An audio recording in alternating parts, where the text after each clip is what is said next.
एक छोटे से गांव में रहता था आरव। 10वीं क्लास का एक साधारण सा लड़का। उसके पास ज्यादा कुछ नहीं था, ना नया बैग, न महंगी किताबें, पर एक चीज थी जो उसके लिए सबसे कीमती थी, उसकी पुरानी नोटबुक। वो नोटबुक उसे उसकी माँ ने दी थी जब वो 5वीं में था।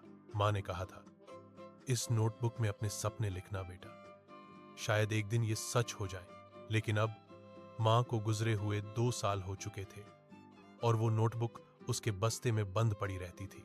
एक रात आरव उदास बैठा था। स्कूल की परीक्षा थी, लेकिन उसके पास पढ़ने की हिम्मत नहीं थी। उसने वही पुरानी नोटबुक खोली, पन्ने पीले पड़ चुके थे। जैसे ही उसने पन्ना पलटा, अचानक हल्की नीली रोशनी निकली। आरव डर गया। ये क्या है? तभी नोटबुक के बीच से एक नन्ही सी चमकदार परछाई निकली। वो बोली, डर मत, मैं हूं लीमा, तुम्हारी नोटबुक की आत्मा। तुम्हारी माँ ने मुझे तुम्हारे लिए ही छोड़ा था। आरव की आंखों से आंसू निकल पड़े। माँ? लीमा मुस्कुराई। हाँ, तुम्हारी माँ ने कहा था कि जब आरव हार मानने लगे तब मैं उसे याद दिलाऊं कि उसके अंदर भी जादू है।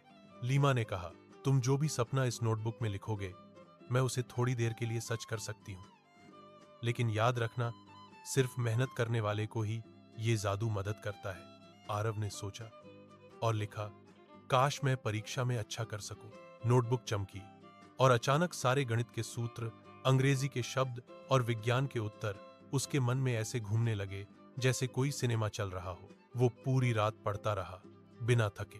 परीक्षा के दिन आरव शांत था। उसने पेन उठाया और बिना डरे लिखने लगा। हर सवाल का जवाब उसके दिमाग में खुद ब खुद आ रहा था। वो मुस्कुरा रहा था। उसे लग रहा था जैसे उसकी माँ उसके पास बैठी हो। जब परीक्षा खत्म हुई, वो बाहर निकला और बोला, धन्यवाद लीमा। नोटबुक ने धीरे से चमक कर जवाब दिया, अब तुम्हें मेरा जादू नहीं, अपनी मेहनत का जादू चाहिए। जब रिजल्ट आया, आरव ने पूरे स्कूल में पहला स्थान पाया। वो घर लौटा, नोटबुक खोली और उसमें लिखा, माँ, तुम्हारा जादू मेरे अंदर है।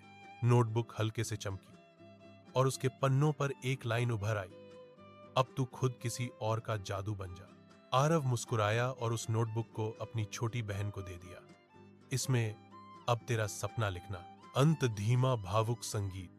कहते हैं, कुछ चीजें कागज पर नहीं, दिल में जादू करती हैं, और वो जादू किसी तावीज से नहीं, माँ के आशीर्वाद से चलता है।